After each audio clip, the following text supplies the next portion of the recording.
The next thing to show you is something called Creator Actions, where you can take an image and you can edit this slightly. It's very rare that you're going to get the exact image that you want first time, or second time you'll prompt again and again, and you're going to get something close, but you need it slightly different. So if I take any of our images we've been playing with, let's take for example this image of this guy right here.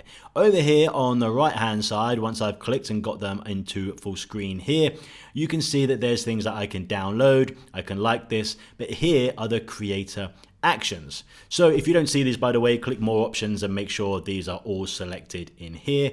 And we'll go through these top to bottom. Now, vary means you're going to get another version of this, but either very subtle changes or some strong changes. I'll show you an example. If I do subtle, click, that's submitted. You see it popped up there. That's done. If I go strong, see it says submitted. It's done. Close this and I can see it right here. So here are the subtle changes. So if I show you this, you can see we're changing just this face ever so slightly, but we've got pretty much exactly the same image, a few different expressions. So this is great if you have someone looking at camera or someone doing a certain expression and you want to change something slight about them, or perhaps their face isn't exactly as you wanted it, something like that, then you can change it with that. Remember, I did this one on strong. So here it's changed it completely. Here's our original image. Now it's changed his clothes and what he's doing exactly. Changed that, changed again, his hat changed. Taken the topic and then it's changed everything else. Same setting, but changed him. It hasn't changed it completely to like an image of a cat or something, but it's changed it a lot. So let's go back to our original image right here.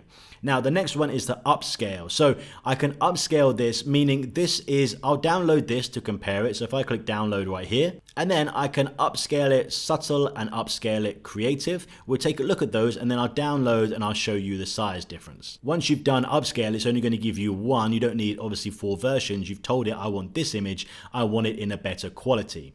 So this one right here where we upscaled and we said subtle, it's not going to change much at all. This one creative, it might upscale it slightly more creative, but also you don't get very much changes with this. Now they finished, they take slightly longer, I'm talking a couple of minutes compared to the other generations because they're upscaling it. If I put these side by side, here's the one where I told it to upscale it subtle and upscale it creative. Subtle, creative. So subtle pretty much kept it exactly as it was or extremely close. It can't say exactly because it's upscaling it, so it's adding extra pixels to make it better quality. So it says subtle, and this one is slightly more creative. You can see his sunglasses are different and the beard around the mouth and stuff like that, and his hair, background slightly a little more blurred. So anyway, that's the difference between that. I will also download this one and we can compare them side by side. Now here are the 2 images. This one was not upscaled and this one was upscaled. I can see when I open them up that they were a lot bigger, this one than this one. If I start zooming in here,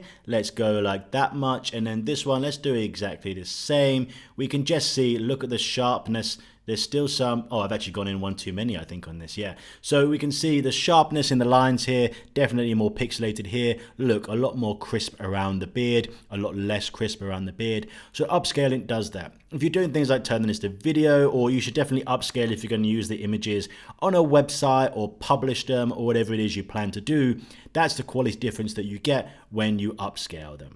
Now remix, subtle and strong is just like vary, only we can add in something. If I click this, you can see that the prompt comes up, then I can add if I want to. That's if I'm making, if I'm making a subtle change or a strong change, I would be using that. But I'm going to show you editor in a moment. I never ever use these two. I don't know anyone that uses remix, to be honest. You want to be in control of the image.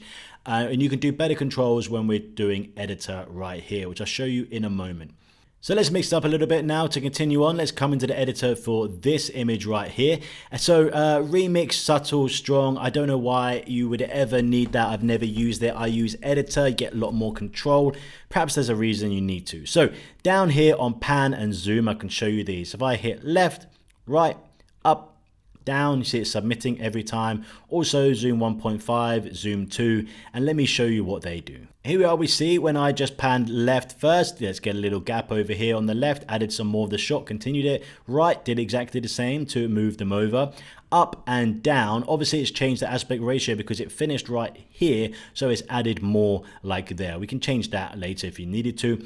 And then also right here is the 1.5 and 2 times. So this one came out slightly, added a little bit more. This is nice. I don't know why it's done this, just something AI does sometimes.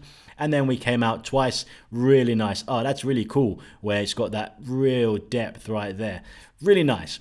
Okay, that's great. Let's choose another image to play on this. All right, so let's go. Rerun is to run the prompt again, which you can actually do if I just say use text right there, it will use the text in here. I can also do editor. This is the place you'll want to come to most. You'll get your shot, but it won't be exactly what you want. So first, let's go over, you can change the aspect ratio, obvious what that does. Scale right here, I can either drag with the scaler here or just drag the edge right there. I could say put this lady right there in the middle and I can hit submit. Oh, yeah, let's hit submit right there. Actually, let's move it over even more like that. Submit, and you'll see it's still 16:9. Hit submit, and if I close it, now it's made up some more of the shots. You can see her arms out of focus right here, stretched out. You've got that fisheye kind of lens, but I can move my image to wherever I want with that. So let's keep going. Let's find another shot I might want to remove something from. All right, let's do this. So editor, here's this shot here. So we've done the scale. If you want to do that, that's fine. Now here is erase and then restore. Exactly what you think it is. Also go back and restore. So I can erase, for example, if I didn't want that money right there, I can erase that, do this. And there's two ways of doing this. I can either say remove, let me show you, or I can say, let's do blue sky, because that's exactly what I want in the background. You'll get results for both and none every time. Much to what I was saying before, that prompting is a very funny game in that the AI model will sometimes give you exactly what you want, not what you want, with the same prompt or without. So right here, I've got rid of some of that. Oh, I can't remember what the original image looked like. So you can see the money's going here. Yeah, I've got my result. That was remove money.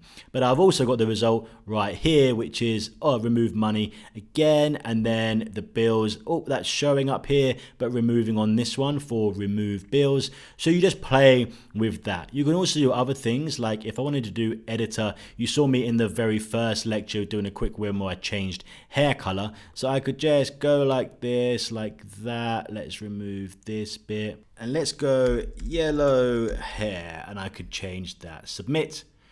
Also, something that you'll find that always happens with AI, it's like famous for it, are hands. You might want to do, if you ever see you got 6 fingers on a hand, that's quite common, that you could do exactly the same thing, editor, go over it, and I just say fix hand. That's all I ever say to it, and it always gives me pretty much the result exactly what I want. Let's have a look and see what it's done here. Has it done yellow? A little bit there, giving it earrings, I think. Oh, some earrings instead. Slightly, but not. So you would go again and again and again to do that. If you want to make any major changes, like erase the whole sky and put something else in there, it's going to struggle slightly with that. You might want to prompt and reprompt to have it, or be using some of the remix tools for that, depending how confident you are using those, because they've also got sometimes a mind of their own. But the editor is probably one of your favorite tools. Nothing comes out first time. If you are, you're extremely lucky. That is what AI image and video generation 2 is about, reprompting and reprompting to get what you want, it learning more and more and getting what you need. That's the biggest part of the job. Describing it, prompting, great, and then manipulating the image to get it exactly as you need it.